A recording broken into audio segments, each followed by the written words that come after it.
All right, today we're going to tackle two of the most fundamental and sometimes tricky concepts in Japanese: how to say you have something and how to say something or someone exists. Is there. They seem pretty similar, right? But by the end of this, I promise you'll get the key difference and you'll be building these sentences like a pro. So, have you ever been in that spot where you're just trying to say, I have a pen, or, hey, there's a cat in the yard, and you just blank? Yeah, we've all been there. It's a super common hurdle for Japanese learners, but believe me, the logic behind it is way more straightforward than you might think. So, let's break it all down together. Okay, so here's our game plan. First, we'll cover how to say I have something. Then, we'll look at making it polite versus casual.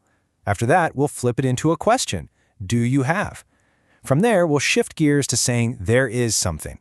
This is where we'll hit the big one: animate versus inanimate things. And finally, we'll wrap it all up with a key takeaway to make it all stick.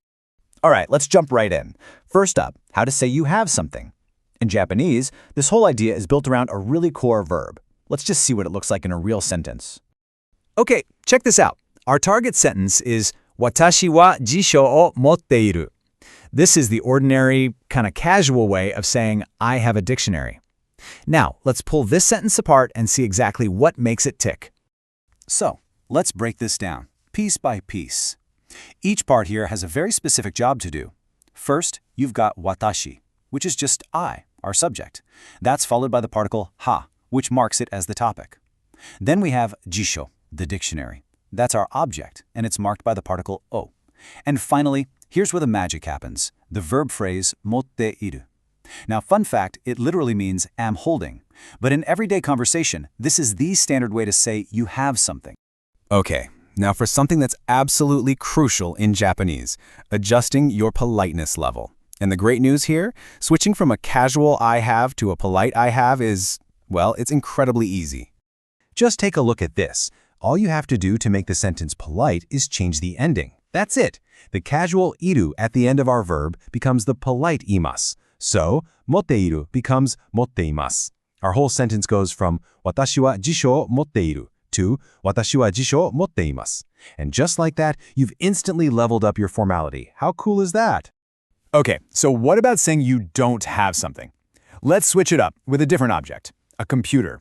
In casual Japanese, you'd say, watashi wa pasokon o motte inai.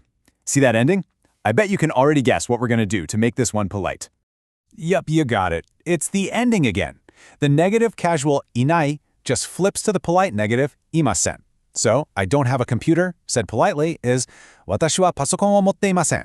You're seeing the pattern now, right? It's pretty consistent. Iru becomes imasu, and inai becomes imasen.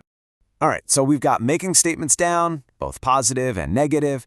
The next logical step, of course, is turning them into questions. I mean, asking if someone has something is a huge part of any conversation, right? Here is a super useful question you'll use all the time. Ima, jikan wa arimasu ka? Do you have time now? Now hang on a second. Did you notice that? The verb just changed to arimasu. We're going to get to why that is in just a minute, but first I want you to focus on that tiny little character at the very end of the sentence. This right here is one of my favorite things about Japanese grammar, because it's so beautifully simple. To make a question, you just take a polite statement, like jikan wa arimasu, which means there is time, and you tack on the particle ka to the end. That's literally it. No flipping words around, no crazy rules, just add ka. Done. Okay, let's connect the dots now. Remember that verb arimasu from the question we just looked at? Well, that is our key. It's what lets us shift from talking about possession, I have, to talking about existence, there is. The verb's the same, but you'll notice the sentence structure changes just a little bit. Take a look at this sentence.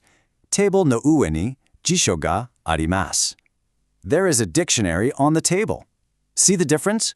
We're not saying who has the dictionary anymore. The focus has totally shifted to where it is. It's all about the location and the thing itself. Now, what's really interesting is how this sentence is built.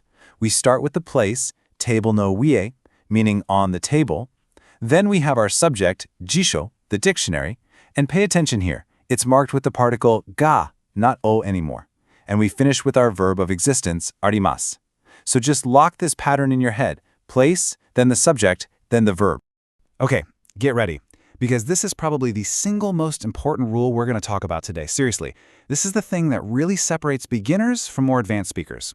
So it turns out Japanese has two different verbs for to exist, and which one you use completely depends on what you're talking about.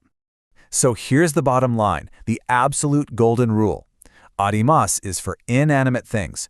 Things that don't live and breathe, like books, tables, computers. But imasu is for animate things.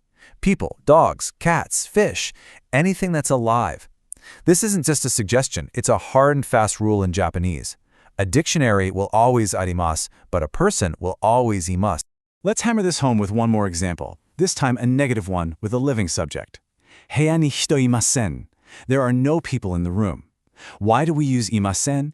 Because people, hito, are animate, they're alive, so we use the polite negative of imasu.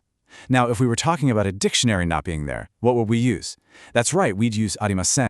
Okay, I know we've covered a ton of grammar, so let's boil it all down to a super practical shortcut. The source material for this explainer actually gives a really great piece of advice to help you cut through the confusion when you're trying to speak. So, here's the key takeaway. Don't get all twisted up trying to remember fancy grammar terms. Just forget that for a second. Instead, just think of imasen as your go-to all-purpose polite phrase for saying any living thing isn't there. It's a simple mental shortcut that just works every single time in a real conversation. This is about speaking naturally, not just acing a test. So let's do a quick rundown of everything we learned. You now know how to say you have something using motte imasu. You know how to say something exists using arimasu for things and imasu for people and animals. And most importantly, you get that crucial difference between the two. And you know how to easily flip between the casual and polite forms. That's a huge step forward. All right, you've got the tools, you have the building blocks, you get the core rules for talking about having things and things existing. So, my question to you is, what are you going to build? Think about your own life, your own room, your desk, your pets. What's the very first real sentence you're going to make with this new knowledge?